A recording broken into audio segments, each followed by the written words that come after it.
Modular kitchen wardrobe, TV units, fall ceiling, colour painting, office interiors, full water proof, flexible budget లో design చేస్తాం. Call living interior. Welcome to Suman TV.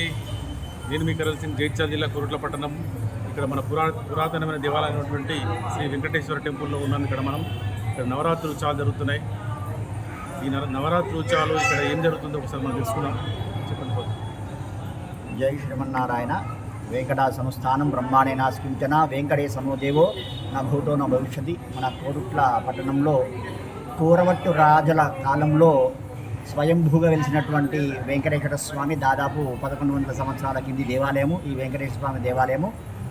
ఈ దేవాలయంలో దసరా శరన్నవరాత్రోత్సవాలు అంగరంగ వైభవంగా జరుగుతాయి. ప్రతి సంవత్సరము ఇదే విధంగా జరుగుతాయి. దానిలో భాగంగా ఈ సంవత్సరము కూడా అంగరంగ వైభవంగా ఈ దసరా శరన్నవరాత్రోత్సవాలు కార్యక్రమాలు జరుగుతున్నాయి. ఉదయము లక్ష్మీనారాయణ హోమముతో సాయంకాలము సేవా కైంకర్యదాతలకు పూజ చేయించుకుని ఆ తర్వాత స్వామివారు రోజు ఒక్కొక్క వాహనం మీద పట్టణ పురవేదులకు వేంచేస్తారు. దీంట్లో భాగంగా దసరా నాడు స్వామివారు శమి పూజకై ప్రత్యేకంగా ఏర్పాటు చేసినటువంటి జంబీదుబ్బ అనే పేరుతో ఉన్నటువంటి స్వామివారి యొక్క స్థలంలోకి వెళ్ళి అక్కడ స్వామివారి శమి పూజ చేసుకొని వస్తారు. ఇది కోరుట్లలో చాలా పురాతనమైన దేవాలయం. జై శ్రీమన్నారాయణ. జై జై శ్రీమన్నారాయణ.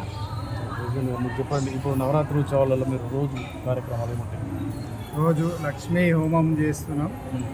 10 రోజులు జరుగుతుంది. ఇవాళ నుండి 1 తారీఖు దాకా ఈవినింగ్ సేవా కైంకర్య దాతలకు ఆ గోత్రనామాలతోని అర్చన కార్యక్రమం ఉంటుంది.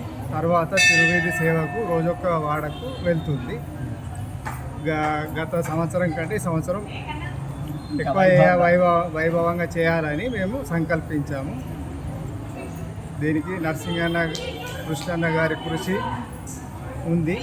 దీని వెనుక మేమందరం వారికి సహాయ సహకారాలతో స్వామివారి సేవా కార్యక్రమాలు నిర్వహిస్తున్నాం. 9 రోజులు భక్తి కార్యక్రమాలతో రోజు వారి కార్యక్రమంలో భాగంగా దసరా ఉత్సవాల వరకు ఈ యొక్క పల్లకి సేవ కానీ ఊరేగింపు కానీ రోజువారీ కార్యక్రమాలు ఉంటాయని చెప్పి ఇక్కడ అధ్యక్షులు పూజారి గారికి చెప్తున్నారు.